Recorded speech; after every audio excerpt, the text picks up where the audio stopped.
Some people, all they know is money. The God they know is money.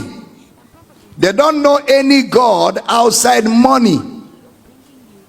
You see that? That's why some people will say that the devil does not fear a man that prays like he fears a man that has money. The devil likes prayer, he fears prayer, but he's not afraid of you if you don't have money. Because the God they know is money. Bible says whose God is their stomach.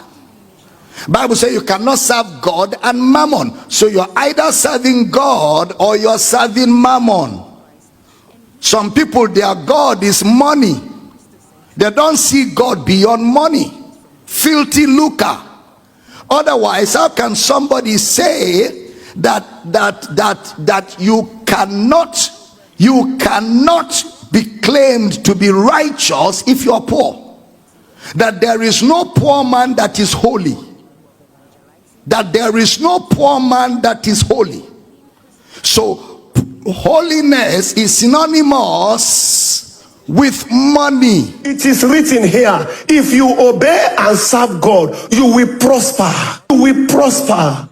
You will prosper. So poverty is a sign of ungodliness. To be poor means there is sin in your life. Unfortunately, people think it is those that are rich that have sin in their life. Never trust the holiness of a poor man.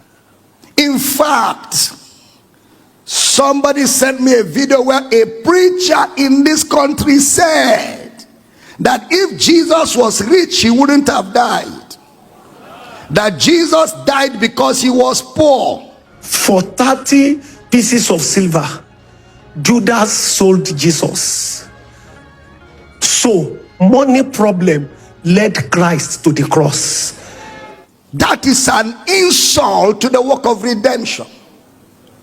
That is a total assault on the gospel. And those useless Supreme Council of hypocrites will not call such a person out because they are members of that cabal where money is their God.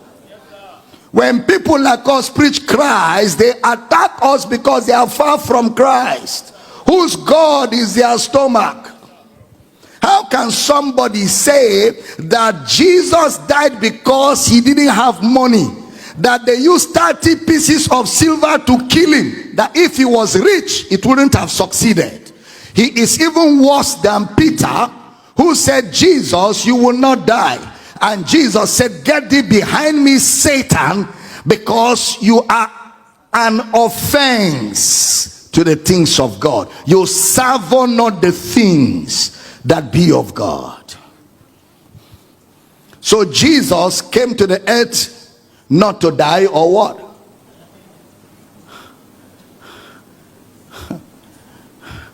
And that is a message in an entire convention, global convention, that if Jesus had money, that when Joseph of Arimathea showed up, who was a billionaire, he told Herod, I know that guy is my guy. Herod said, oh, we didn't know you know him, we wouldn't have killed him.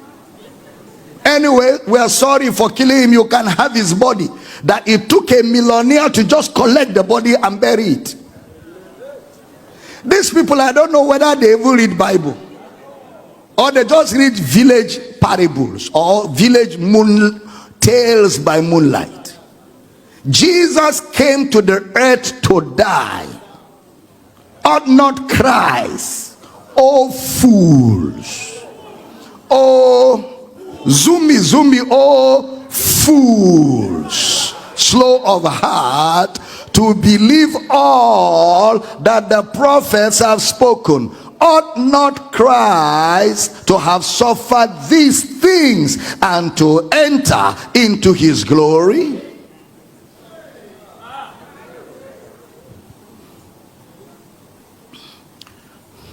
Jesus said the poor you will always have. The poor you will always have. I'm sure they have not read in the book of Revelation where Jesus spoke to them through the angel and said, because you thought you are rich, Because you thought you've acquired things. He said, but you don't know that you are naked, you are wretched, you are poor, you are blind.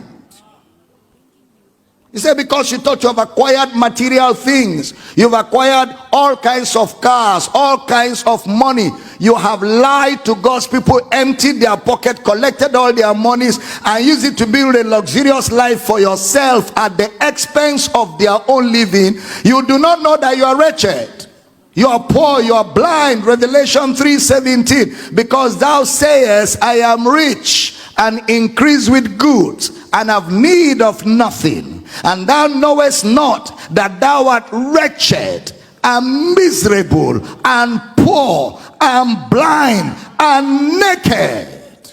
Look at the next verse. I counsel thee to buy of me gold tried in the fire, that thou mayest be rich. Sitting to hear me teach this morning is the greatest wealth you can ever have. That thou mayest be rich, and white raiment, that thou mayest be clothed, and that the shame of thy nakedness do not appear, and anoint thine eyes with oil salve, that thou mayest see. Whoever is the spiritual father of such pastors needs to cover his face in shame and call them to the backyard in the kitchen and take them through class 101, in fact 001. So they stop disgracing him. Well, I don't blame them. Some of them, the father is as bad as the sons.